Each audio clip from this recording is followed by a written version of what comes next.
Hello दोस्तों, स्वागत है आपका हनु ग्लोबल स्टडीज़ के इस मंच पर। जैसे कि आपको मालूम है कि हम उत्तराखंड के यूनिट एक भूगोल पर काम कर रहे थे, जो सभी प्रतियोगी परीक्षाओं के लिए बहुत इंपॉर्टेंट है। और उसी यूनिट में जो हम लोग देख रहे थे, अभी जलवायु एवं आपदा का टॉपिक स्टार्ट हुआ है आपका जी। उसमें बहुत महत्वपूर्ण पार्ट है जलवायु आपदा में एक वर्षा का वितरण। उत्तराखंड में वर्षा किस प्रकार की रहती है, किस प्रकार से नहीं रहती है, ये आता है उत्तराखंड में एक प्रश्न। तो उसे पढ़कर चलते हैं। उत्तराखंड में जो वर्षा का वितरण है, किस प्रकार के प्रश्न पेपर में मिलेंगे देखने को, वे सभी पेपर के अनुसार हम लोग प्रश्नों को देखेंगे। तो हम लोग पढ़ेंगे यहाँ पर जरा उत्तराखंड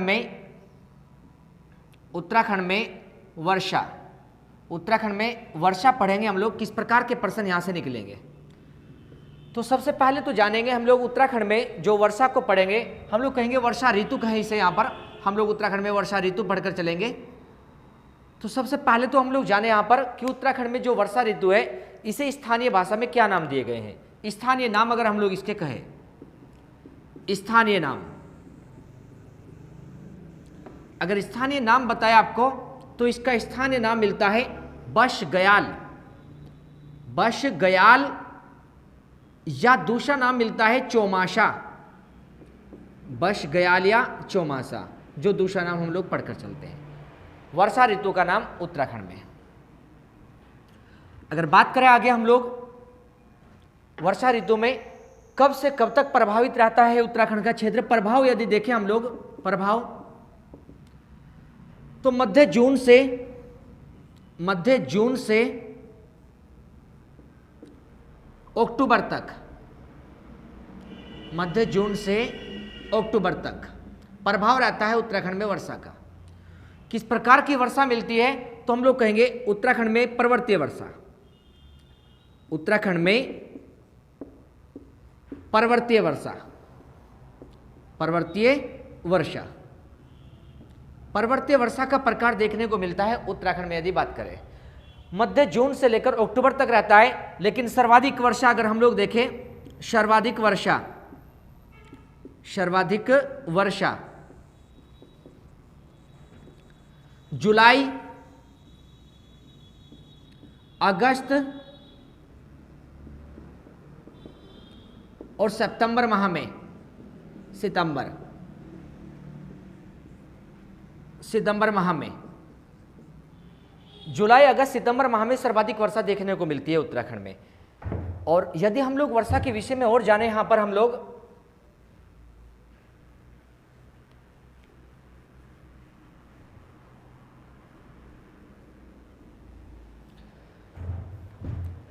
पंद्रह जुलाई के आसपास उत्तराखंड में मानसून जो आता है, दक्षिण पश्चिमी मानसून, वो प्रवेश कर जाता है। 15 हम लोग पढ़कर चले यहाँ पर, 15 जून के आसपास, सॉरी जुलाई नहीं जून है, 15 जून के, या हम लोग कहें 15 जून को दक्षिण पश्चिम मानसून उत्तराखंड में प्रवेश कर जाता है। 15 जून तक जी प्रवेश कर जाता है।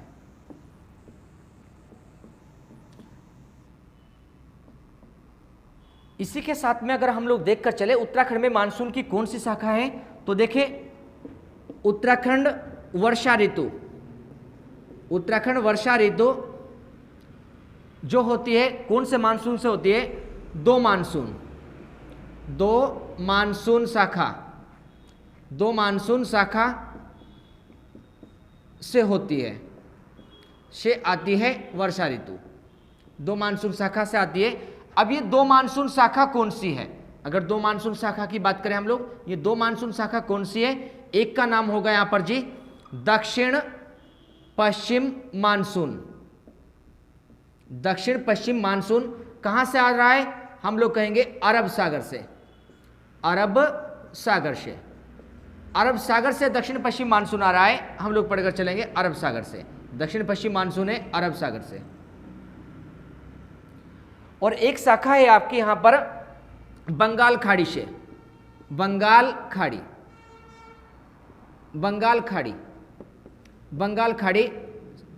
मानसून हम लोग पढ़कर चले। अगर बात करें उत्तराखंड में सर्वाधिक वर्षा अरब सागर से होगी या बंगाल खाड़ी से, तो हम लोग लिखकर चलेंगे यहां पर बंगाल खाड़ी का जो मानसून है उत्तराखंड में सर्वाधिक वर्षा, उत्तराखंड में सर्वाधिक वर्षा, उत्तराखंड में सर्वाधिक वर्षा इसी शाखा से होती है, इसी शाखा से होती है उत्तराखंड में सर्वाधिक वर्षा। उत्तराखंड में सर्वाधिक वर्षा इसी शाखा से होकर चलती है जो बंगाल खाड़ी का मानसून आएगा। इसी के साथ में आगे की बात जाने हम लोग यहाँ पर किस प्रकार से सर्वाधिक होती है उस बात को समझते हैं जरा कंसेप्ट के माध्यम से। हम बंगाल की खाड़ी का जो मानसून है उत्तराखंड में सर्वाधिक वर्षा कराता है। अरब सागर से आने वाली जो शाखा है दक्षिण पश्चिम मानसून की, वो उत्तराखंड में सर्वाधिक वर्षा क्यों नहीं करा रही है जानकर चलेंगे उससे भी जरा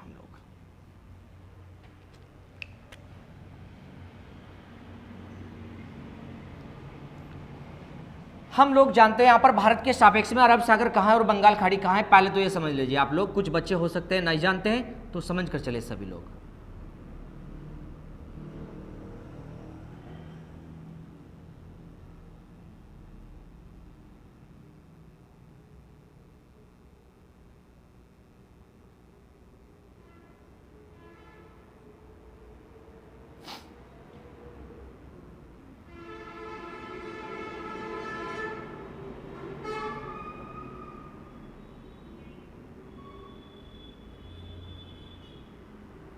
अगर हम लोग देखें यहाँ पर जरा, ये थोड़ा सा मैप देख रहे हैं हम लोग भारत के भूगोल में, इसे देखकर चल रहे थोड़ा सा हम लोग कि कहाँ पर हमारा उत्तराखंड मिलेगा, इसे जानेंगे जरा हम लोग।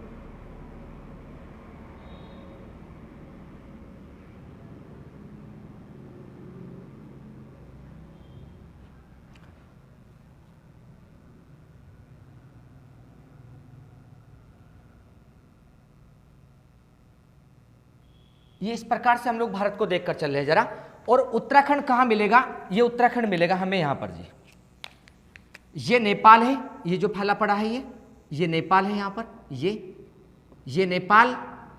और उत्तराखंड कहाँ है, ये है उत्तराखंड, ये है जी उत्तराखंड। हम लोग देखें ये है उत्तराखंड। और यहाँ पर अगर देखें हम लोग, यहाँ पर ये जो एरिया फैला पड़ा है ये एरिया यहाँ पर जी, ये है राजस्थान। यहाँ पर हम लोग कहेंगे राजस्थान, ये राजस्थान। और राजस्थान में हम लोग देखेंगे एक पर्वतमाला पड़ेगी अरावली, उससे भी जानेंगे। इधर देखें ये जल है, इधर ये जल फैला पड़ा है इधर। और यहाँ पर जल है अरब सागर, अरब सागर, यहाँ पर जल है अरब सागर। इधर भी जल फैला पड़ा है भारत के, इधर हम लोग देखें इधर ये है यहाँ पर जी बंगाल खाड़ी, बंगाल खाड़ी, इधर भी जल है। मानसून की जो शाखा चलती है उत्तराखंड में जो पहुंचती है, हम लोग पढ़ेंगे उत्तराखंड में एक शाखा इधर से चलती है। यहां पर देखें ये शाखा चलेगी इधर से, इस प्रकार से एंट्री करेगी। हम लोग देखें ये इस प्रकार से एंट्री करती है भारत में एक शाखा, और शाखा का नाम है दक्षिण पश्चिमी मानसून जो अरब सागर से आ रही जी। इस प्रकार से जैसे ये शाखा आगे चलती है तो यहाँ पर एक पर्वतमाला फैली पड़ी है, इस प्रकार से एक पर्वतमाला फैली पड़ी है और उस पर्वतमाला का नाम है अरावली पर्वत। हम लोग इसे नाम देकर चलेंगे इस पर्वत को, अरावली पर्वत, अरावली पर्वत, इसे नाम देकर चलेंगे। ये शाखा जैसे ही जा रही थी दक्षिण पश्चिमी मानसून की शाखा इस अरावली पर्वत से टकराती है यहाँ पर जी, इस प्रकार से, और टकरा करके यहीं पर पानी छोड़ देती है, यहीं पर वर्षा हो जाती है टकरा कर जी। कुछ शाखा हम लोग देखते हैं यहाँ से आगे निकल जाती है इस प्रकार से जी, बहुत कम मात्रा में आगे पहुँच पाती है जी ये शाखा।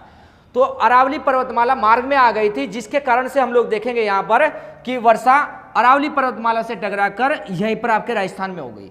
और कुछ भाग में हम लोग देखें इस प्रकार से आगे निकली है मानसून की शाखा। इधर बंगाल की खाड़ी से भी एक मानसून आता है, बंगाल की खाड़ी से, बंगाल की खाड़ी से इस प्रकार से मानसून आकर के उत्तराखंड में एंट्री कर जाता है। उसके मार्ग में कोई ऐसा पर्वत नहीं आया जिसके जो अवरोध पैदा करता। तो बंगाल की खाड़ी का जो मानसून है सीधे इस प्रकार से उत्तराखंड में पहुंच करके अधिक वर्षा कर पा रहा है, जबकि अरब सागर से आने वाली शाखा के मार्ग में यहां पर हम लोग देखेंगे क्या पड़ गया था मार्ग में, अरावली पर्वत। तो अरावली पर्वत से हम लोग देखेंगे ये शाखा टकराई और जिसके कारण से ये अधिक मात्रा में जल उत्तराखंड में नहीं लेकर पहुंच सकी। तो ये कारण है उत्तराखंड में बंगाल की खाड़ी का अधिक वर्षा करने का। तो बंगाल की खाड़ी इस कारण से उत्तराखंड में अधिक वर्षा कर पाती है। तो हमने पढ़ा है यहां पर उत्तराखंड में जो वर्षा पढ़कर चले। अब जाने जरा आगे, उत्तराखंड में अगर कुल वर्षा की बात करें, औसत वर्षा की, तो उत्तराखंड में कितनी औसत वर्षा होती है तो उसे भी जानकर चलेंगे हम लोग। जरा आगे पढ़ेंगे इसे भी हम लोग पॉइंट को। अभी देखते हैं हम लोग यहां पर प्रमुख क्षेत्रों में वार्षिक वितरण किस प्रकार किया हुआ उत्तराखंड के। उत्तराखंड में हम लोग पढ़ें उत्तराखंड के प्रमुख क्षेत्रों में, प्रमुख क्षेत्रों में ऊपर लिख देते हैं, जरा हटा देते हैं इसे।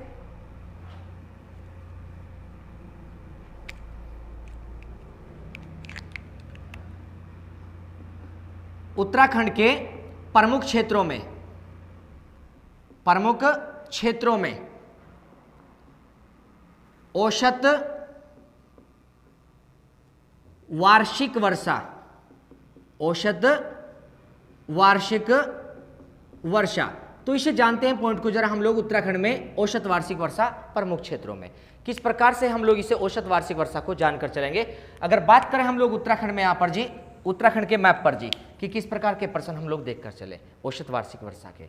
देखो जरा जी, अगर हम लोग यहाँ पर एक हल्का सा मैप ड्रॉ कर ले उत्तराखंड का, तो ध्यान देना, उससे अच्छा समझ पाएंगे सब लोग जी। हम लोग देखें, ये उत्तराखंड है यहाँ पर जी, लगभग ये उत्तराखंड है।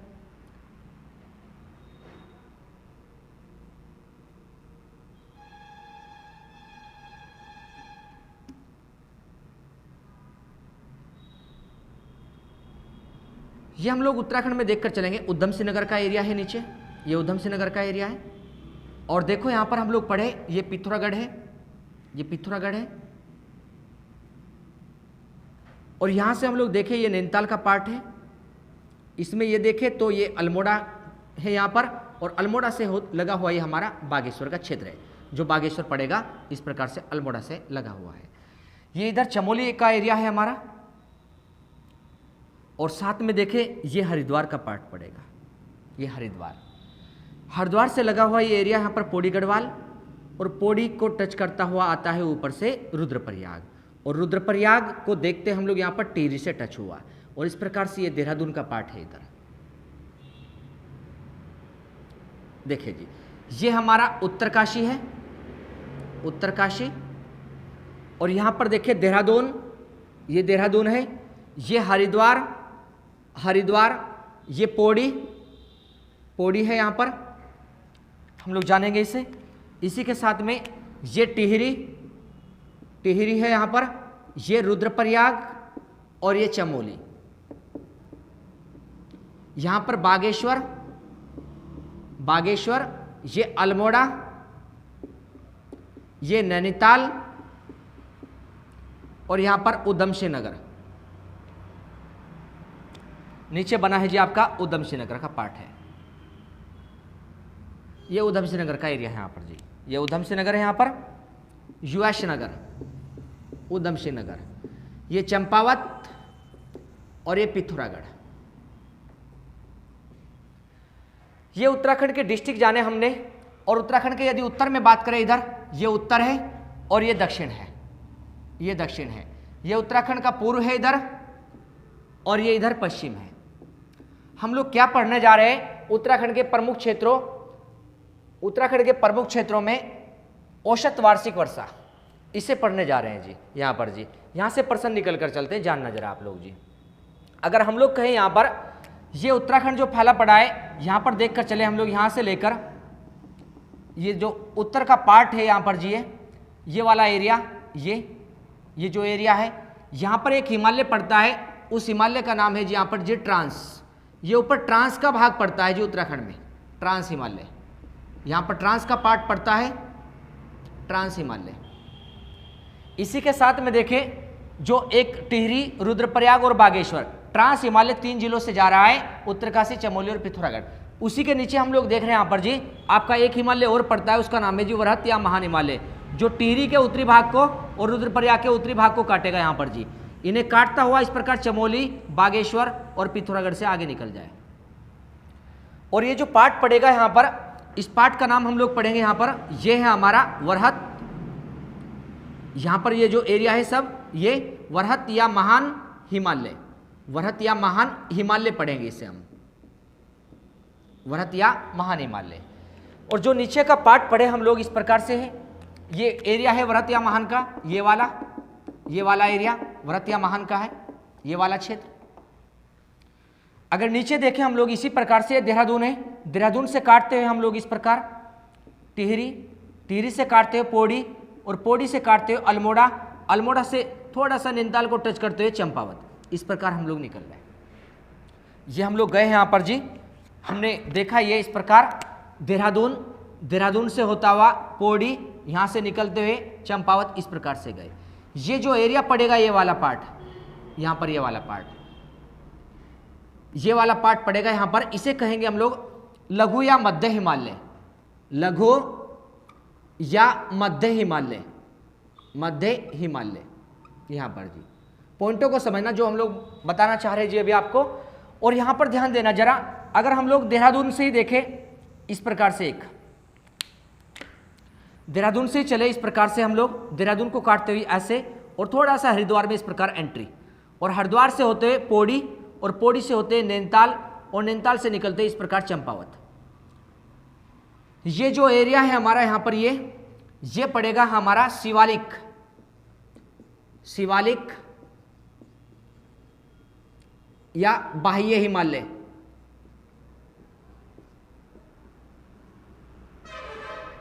शिवालिक या बाह्य हिमालय। और जो नीचे का क्षेत्र पड़ेगा हमारा शिवालिक या बाह्य हिमालय के, अगर हम लोग देखें यहाँ पर, ये गंगा का मैदान है, इसे देखें हम लोग, ये तराई भाग है, इससे थोड़ा सा इधर देखें हम लोग देहरादून वाला पार्ट, हरिद्वार का पार्ट, इधर हमारा पौड़ी का पार्ट, यहाँ पर भाबर क्षेत्र भी मिलता है। तो हम लोग उधम सिंह नगर में लिख रहे हैं केवल एक ही नाम अभी, तराई यहाँ पर जी। और हरिद्वार में लिख रहे हैं जी गंगा का मैदान, गंगा मैदान, हरिद्वार में गंगा मैदान यहाँ पर जी।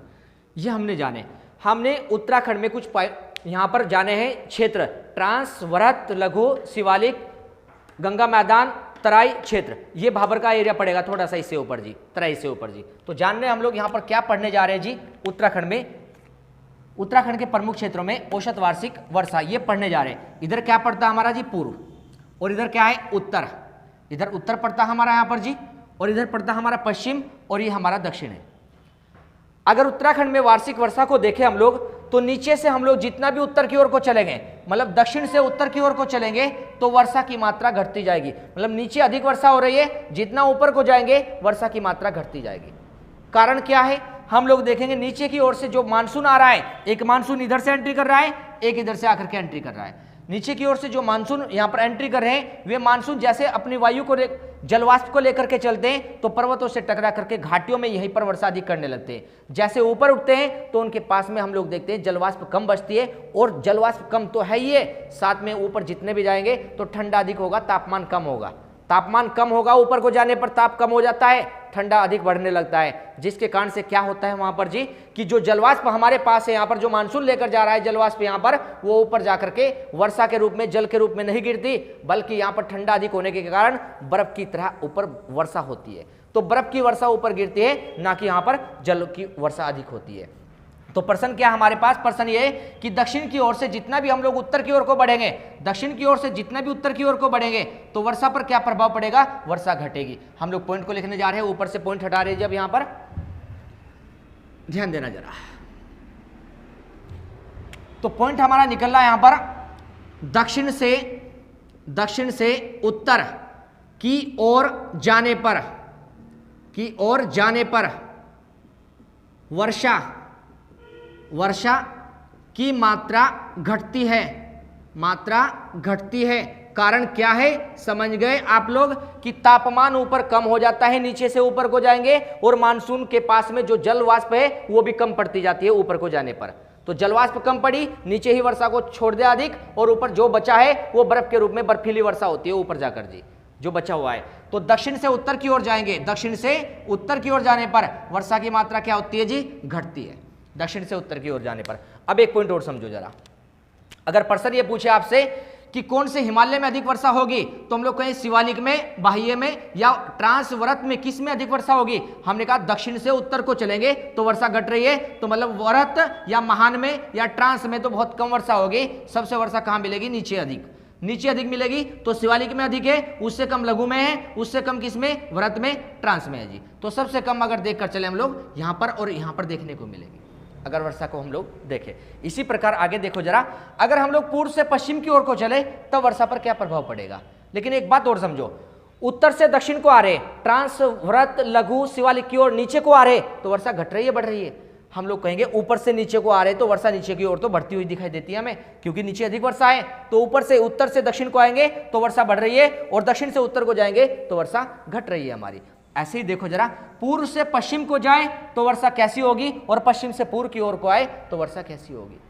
हमारा बंगाल की खाड़ी का मानसून इधर से एंट्री करता है, पूर्व की ओर से एंट्री करता है बंगाल खाड़ी का मानसून, इस प्रकार से जाता है जी अंदर, पूर्व की ओर से होता हुआ इस प्रकार से अंदर जाता है। और जैसे एंट्री करता है अंदर तो हम लोग देखें पूर्व की ओर को अधिक वर्षा करता हुआ चलता है, उसके पास फिर जैसे ही बढ़ता रहता है पश्चिम की ओर को तो जलवाष्प कम बचती है मानसून के पास। इस कारण से हम लोग देखते हैं कि पश्चिम की ओर को जलवाष्प कम होने के कारण मानसून के पास वर्षा कम होती है, वर्षा कम होती जाती है यहाँ पर जो पश्चिम की ओर को चलता है। तो पूर्व की ओर से पश्चिम को जब चलता है तो वर्षा की मात्रा घटती जाती है। और देखो इधर वर्षा अधिक हो रही है, इधर कम हो रही है, मतलब हम लोग देखें पूर्व की ओर को अधिक हो रही है और पश्चिम की ओर को चल रहा है तो क्या हो रहा है जी, घट रही है। अगर पश्चिम से पूर्व की ओर को जाता तो इधर से चलेगा तो वर्षा अधिक होती हुई दिखाई देगी इधर जी। तो हम लोग समझे जरा, एक पॉइंट और जाने यहाँ पर, पूर्व से पश्चिम की ओर, पूर्व से पश्चिम की ओर जाने पर, पूर्व से पश्चिम की ओर जाने पर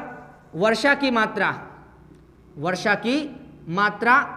घटती है, वर्षा की मात्रा घटती है, जबकि पश्चिम से पूर्व की ओर जाने पर, पूर्व की ओर जाने पर बढ़ती है, पूर्व की ओर जाने पर बढ़ती है और पश्चिम की ओर जाने पर घट रही है। ये पॉइंट हम लोग समझ गए यहाँ पर जी। तो हम लोगों ने अभी पूर्व से पश्चिम और पश्चिम से पूर्व को जाना, दक्षिण से उत्तर की ओर को और उत्तर से दक्षिण की ओर को हमने जाना वर्षा का वितरण। आगे देखो जरा,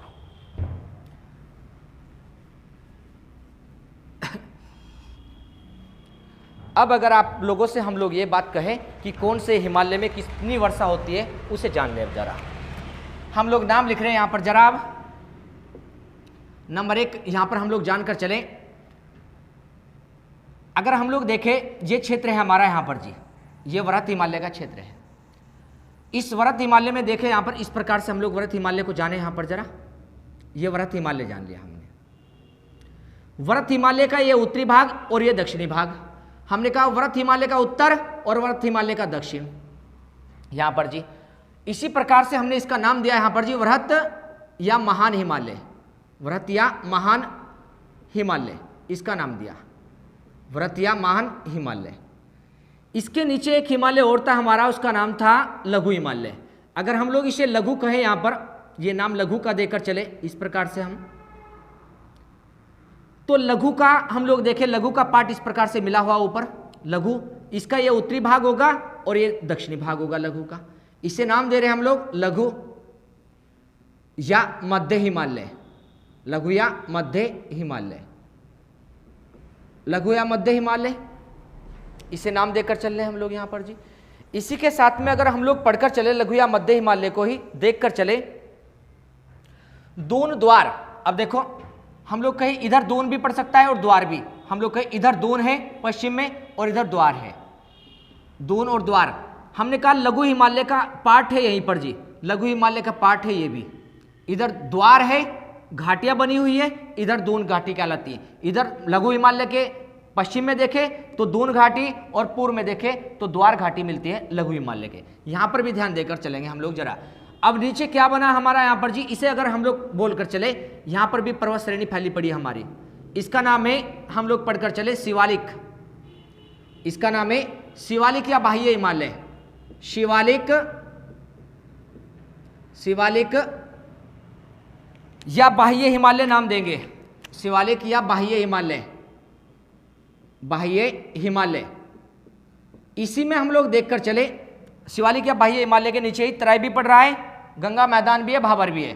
तो हम लोग यहाँ पर एक नाम और लिख रहे हैं, यहाँ पर जरा तराई क्षेत्र, तराई क्षेत्र और भाबर भी लिख रहे हैं जी, भाबर, भाबर क्षेत्र। इसे भी लिखकर चल रहे हैं।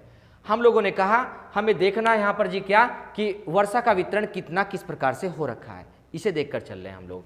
हमने कहा अगर वर्षा की बात करें यहाँ पर जी व्रत हिमालय में तो 40 से 80 सेंटीमीटर वर्षा होती है व्रत में, 40 से 80 सेंटीमीटर वर्षा व्रत हिमालय में होकर चल रही है। इसी के साथ में देखें मध्य हिमालय, ये जो मध्य हिमालय के उत्तर में, यहाँ पर मध्य हिमालय के उत्तर में ध्यान देंगे जरा पॉइंट पर,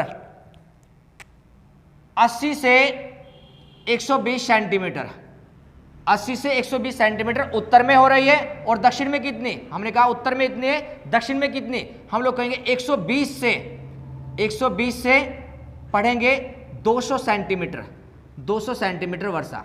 यहां पर हमने कहा उत्तर में लघु हिमालय के इतनी और दक्षिण में इतनी है वर्षा, लघु हिमालय के वर्षा का जो वितरण देखें। अगर शिवालिक में बात करें हम लोग, शिवालिक में ये एरिया शिवालिक का है, ये वाला, इस शिवालिक में बात करें तो हम लोग देखेंगे 200 सेंटीमीटर से अधिक, 200 सेंटीमीटर से अधिक वर्षा, 200 सेंटीमीटर से अधिक वर्षा होती है। कहां पर जी, शिवालिक में। शिवालिक के साथ तराई भाबर में भी हम लोग कहें तो तराई भाबर में शिवालिक में कितनी वर्षा हो रही है, 200 सेंटीमीटर से अधिक। लघु हिमालय के इधर और लघु हिमालय के इधर, लघु हिमालय के कहां पर जी, उत्तर में, और लघु हिमालय के दक्षिण में। हम लोग पढ़ेंगे यहां पर जी जरा, लघु हिमालय के उत्तर में और दक्षिण में दोनों जगह पर देखेंगे हम लोग वर्षा जी इस प्रकार से। तो प्रमुख क्षेत्रों में वार्षिक वर्षा का वितरण इस प्रकार से ध्यान रखना हमें।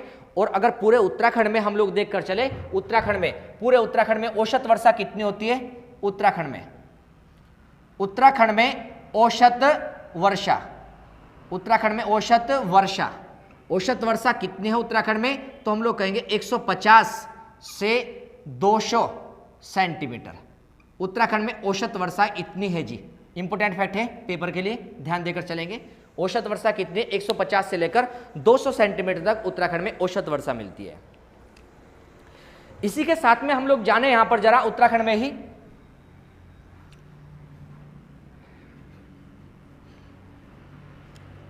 हम लोगों ने हिमालय क्षेत्र में वर्षा को देखा है। अगर प्रश्न ये उठे उत्तराखंड में सर्वाधिक वर्षा कौन से स्थान पर होती है, उत्तराखंड में, हमने कहा यहां पर जाने जरा, उत्तराखंड में सर्वाधिक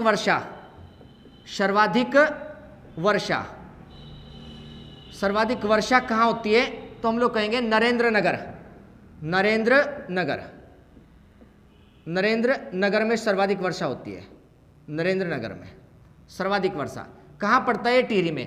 कितनी होती है यहां पर जी, हम लोग कहेंगे 318 सेंटीमीटर, 318 सेंटीमीटर वर्षा होती है यहाँ पर जी, 318 सेंटीमीटर वर्षा नरेंद्र नगर में। उत्तराखंड में सर्वाधिक वर्षा यहाँ होकर चलती है। कारण क्या है यहाँ पर वर्षा होने का, अगर हम लोग कहे ये नरेंद्र नगर का एरिया है, ये है नरेंद्र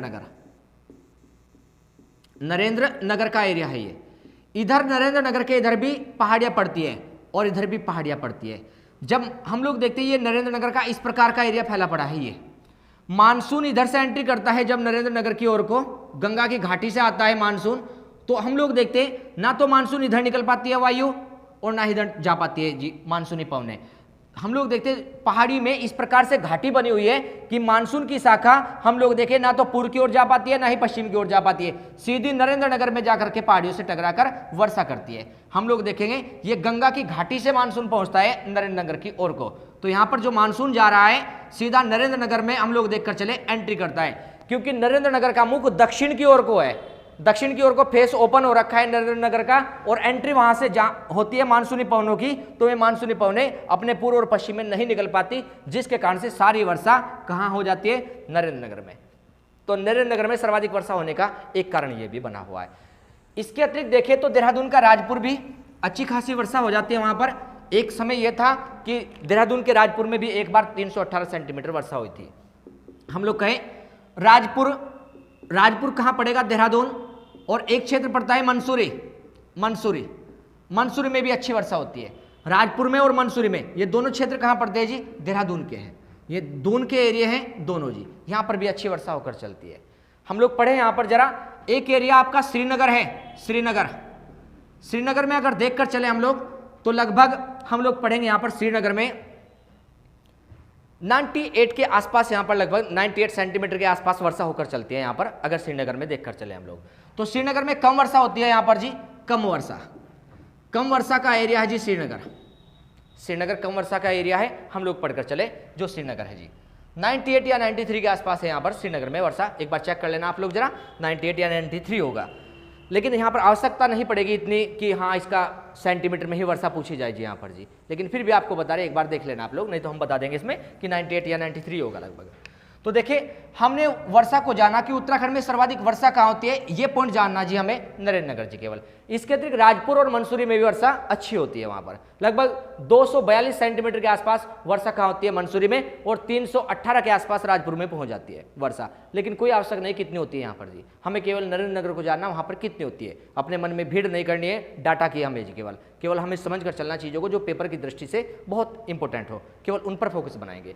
तो देखो जरा, ये सारी बातें हम लोगों ने यहाँ पर उत्तराखंड की वार्षिक वर्षा से की है, और उत्तराखंड की वार्षिक वर्षा को समझकर चले हम लोग। इस प्रकार से कंसेप्ट को देखा।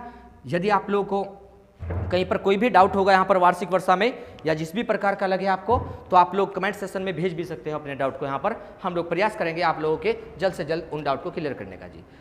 आप लोग जानते हो कि कभी कभी क्या होता है कि मानसून बहुत ज़्यादा वर्षा लेकर आता है, साथ में वो होता है अल नीनो और यहाँ पर ला नीनो प्रभाव।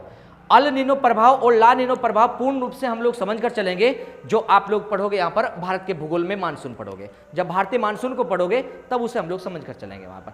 अगर हम लोग देखें ला नीनो मजबूत होकर आता है भारतीय मानसून में, ला नीनो ये गर्म जल ठंडी जलधारा लेकर आता है हमबोर्ड से जी। हमबोर्ड से ठंडी जलधारा आती है, वो बहुत ज़्यादा अपने साथ में मानसूनी पवनों को लेकर आता है। ला नीनो यदि मजबूत होकर आया, यदि भारत में ला नीनो मजबूत है तो उत्तराखंड में बहुत बड़ी समस्या हो जाती है, क्योंकि उत्तराखंड के जो ऊपर के एरिया है, ये यहाँ पर जो हिमालय वाले पार्ट है, यहाँ पर देखते हैं अत्यधिक वर्षा होने से भूस्खलन हो जाता है, भूमि खिसकने लगती है, और जो भूमि का खिसकने का जो मलबा आता है वो नीचे आ जाता है, जो हरिद्वार जैसे और उधम सिंह नगर जैसे एरियो में हम लोग देखते हैं बाढ़ जैसी समस्या उत्पन्न कर देता है। जब ला नीनो मजबूत होता है तब ये स्थिति यहाँ पर गंभीर साबित होती है उत्तराखंड के लिए जी, जब भारत में ला नीनो मजबूत होता है। उन बातों को हम लोग समझेंगे यहाँ पर जरा, जब भारतीय ज्योग्राफी पढ़ेंगे हम लोग यहाँ पर जी, वहाँ पर पढ़कर चलेंगे। कुछ बच्चों की डिमांड आ रही थी यहाँ पर जी, हम पर जो हम लोग देख रहे थे यहाँ पर कि जीएस कब स्टार्ट हो रही है, कैसे वहाँ पर जीएस में कौन से टॉपिक को स्टार्ट कर रहे हैं। तो प्रयास है हमारा जल्दी से आप लोगों के लिए जीएस पर काम करने का। अभी टाइम शेड्यूल थोड़ा सही नहीं हो पा रहा था, बिजी चल रहे थे अपनी लाइफ में हम लोग थोड़ा ज़्यादा, लेकिन जल्दी हम लोग प्रयास करेंगे आप लोगों के लिए काम करने का उस पर भी। चलिए देखते हैं, मिलते हैं नेक्स्ट क्लास में आप लोगों से। धन्यवाद।